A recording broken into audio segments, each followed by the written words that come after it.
Morning, everyone. I am very grateful to be here this morning, and I want to thank Tom and Kevin for inviting me to be part of your group and to talk with you today, to give me the opportunity to talk with you today about caregiving with dignity for older people. I thought it might be useful. You've read my bio probably that Kevin sent around, but I thought it might be useful to tell you a little bit more about me personally and how I ended up in a career focused on caregiving for older people. On the far left, you see my grandfather Hartman, my mom, my great-grandmother Hartman, and me. That's the house where I lived my entire young adult life. And my mom was born in the upstairs bedroom of that home and lived there until she was 87 years old. And then in the middle, you see my paternal grandparents joining us for a meal. My dad was taking the picture, I think, but my brother and I and my paternal grandparents.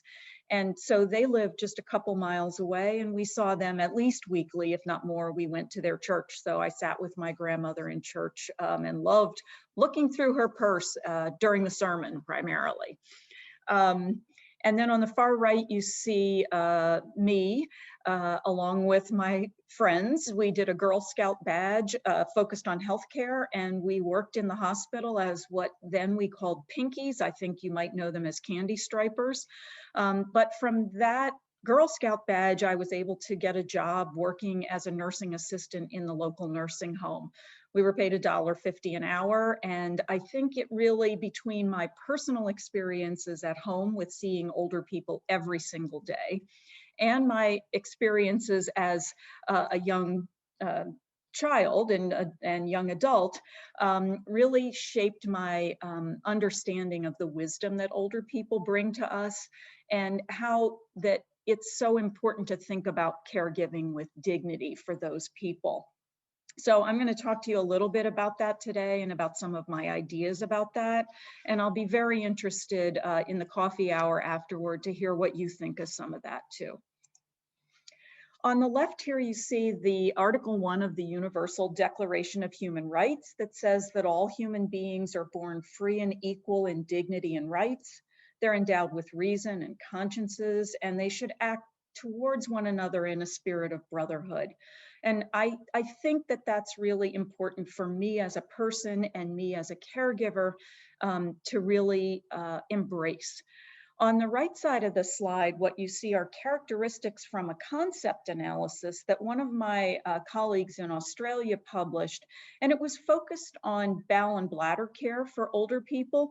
But I think that these characteristics really are a good way for me to frame this idea of dignity protected care, because it focuses on respecting the person you provide care for, and that includes honoring their social and familial roles, having empathy for what they might be going through, creating a space where they can participate in decision making if they want to, have some autonomy related to that, and then fostering communication that helps people feel like there's trust and that I'm respecting their privacy.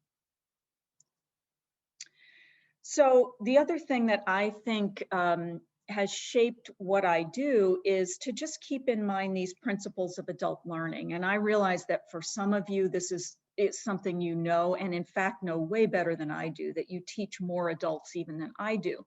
But I wanted to at least mention it because we're talking today about being with and respecting and providing dignified care for adults. And that really is different than, I think, the care you give a child, even though sometimes those lines get blurred because the kinds of things we do for adults, like helping with a bath or helping with bathing, they can be similar sometimes to what we did with our children or what we might do with a child. When I took care of my son as a baby and gave him a bath, I didn't give him a whole lot of choice in the matter. I did what I thought would work best to get the bath accomplished. And yet when I provide care for an older person and help them with a bath, in order to respect their dignity and allow them to understand that I appreciate them as an adult, I might say to them, you know, okay, I'm going to help you get dressed today, but do you prefer that we start like with the shirt, or would you prefer putting the pants on first, because people do things differently. And I think that's a part of taking care of adults, and also explaining to people why it is we're doing something, or how they can be in charge and we can be the helper.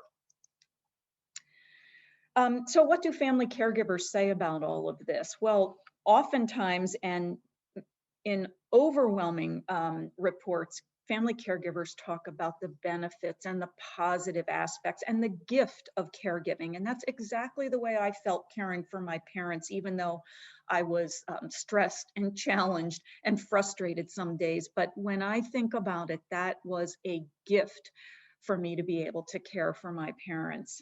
And so people do talk about the positive aspects of caregiving, but they also talk about being overburdened and underprepared, especially for kinds of tasks that we in medicine might do instinctively: giving medications, helping with bathroom needs, helping with nutrition, or helping feeding a person maybe who either has no appetite or who really can't remember how to eat or how to swallow because of a cognitive challenge.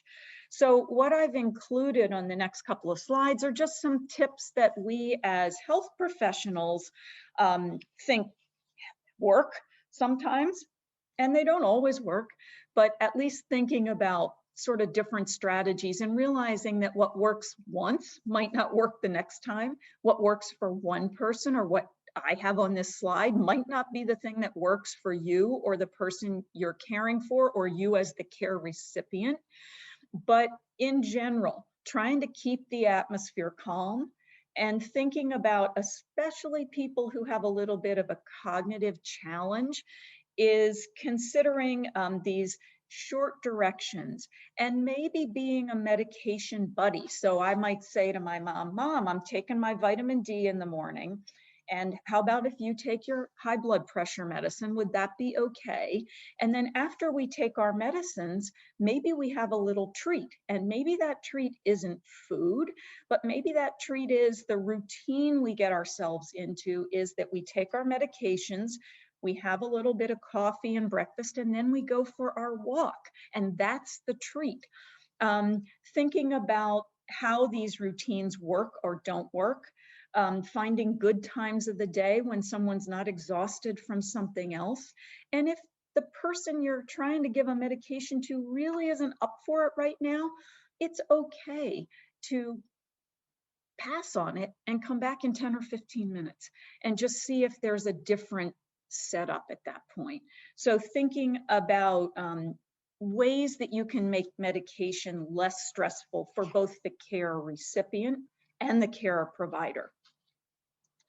Another area that people talk about as a challenge is figuring out how to help people maintain nutrition and how to help with providing food, as I said before, for people who might not be that interested in eating or might not even understand what's happening. So on this slide are some tips, ideas like offering comfort foods. Give me something that I like, but also realizing that, especially for people with dementia and cognitive challenges, that sometimes tolerance for certain foods and likes and dislikes change frequently and might change even on an hourly basis. And that could even be for a person with cancer or who takes medications, for example, that alter their sense of taste or smell. And so I think for me, that lesson is, it's not all about me. It's not that I didn't do a good job of giving that medication or that food to the person. It's not that what I made actually wasn't pretty darn good, but it's the health issue that this person might have that means maybe they're just not up for eating right now, or maybe that thing today that tasted good yesterday doesn't taste good to them today. And by doing that, I think that helps a little bit for caring for the caregiver, taking care of myself, because guess what? My best is good enough. And if I can't sort of internalize that and think about taking care of myself, it becomes even more challenging to take care of someone else. So that idea of caring for the caregiver for me is important. And I think it sort of overlies many of the things that I'm talking about in terms of dignity protected care. But other things on this slide that can be helpful are, realizing that companionship is an important piece of eating, offering small meals if someone doesn't have a big appetite, and or, as people get older, it's harder to sit down to a big meal potentially. People with cognitive challenges may have more difficulty if there's lots of things that could distract them, whether that's lots of foods on a plate or whether that's a whole bunch of stuff around the meal. So these are some things that may be helpful as we think about eating and nutrition. And then bathroom needs, I think, are one of the most private and personal things that we do as care providers for people. And doing this with care and compassion and respect for the dignity of that person is so important. The idea that we don't want to infantilize someone, but we're really doing a task with helping with get a person to the bathroom, maybe getting them onto a toilet, cleaning them or changing their clothes. When I first started as a urology nurse, we used to call the products that we use to help people control urine, we used to call them diapers. And we've learned over time that that really is a term that's best used with babies and children, that the products they use are diapers. But that when we're talking about adults, we call them pads, absorbent products, undergarments, and the whole language in the health professions field has changed. But I think you also see it in the media, that even the ads that are on TV today are very different than those 20 years ago. And it's really to try to respect the dignity of people who have some challenges with toileting or bathroom needs. Thinking about how we focus on strength rather than on the limitations of a person. And then finally, I want to take us back to my own personal story. I think for me, it's been such, as I said, a gift. I put both of my parents on hospice and had the amazing support from my husband and my son and my brother to be able to be present with them and to take care of them as they were becoming frailer and needed more hands-on physical care and emotional care. I also put my beloved uncle on hospice and was there for him. And so I think about dignity protected care in terms of being present. And for me, you can imagine, so I'm a professor at Penn. I had a 12-year-old son 3 hours away with my husband when my dad was dying, and my son was a freshman in college when my mom was dying.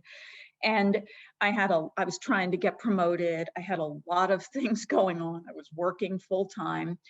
And what I had to almost consciously tell myself is to not get distracted by all my other stuff when what I wanted to do was be with my mom, sit with her, listen to her, and love her as she was needing me to do that and wanting me to be there for her.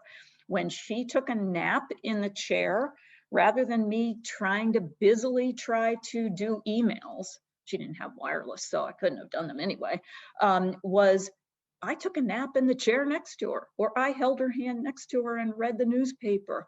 To me, that was being present and being with her. And I am grateful for that gift. I also really felt like I tried to laugh with her and not at her. And we did share a lot of laughs as we were together. And I'm a pretty touchy-feely kind of person, and I realize not everyone is, but I treasure the times when I could give her a foot rub or a back rub or having her touch me. And these kinds of things of being present, for me, I think were the way that I was able to provide dignity, protected care to my dad, to my mom, to my uncle. And that translates to the people who are not my family members. I think these are the kinds of things that caregivers do so well, and that as care recipients, we are able to take and benefit from. And so I hope that what you'll find from this little brief presentation is maybe some things that resonate with you in your lives, maybe some things that don't. But for me, these provide the foundation for what I've done in my career for dignity-focused care. So I want to thank you again for the opportunity to be with you, and I look forward to our conversations and to meeting you virtually in person soon.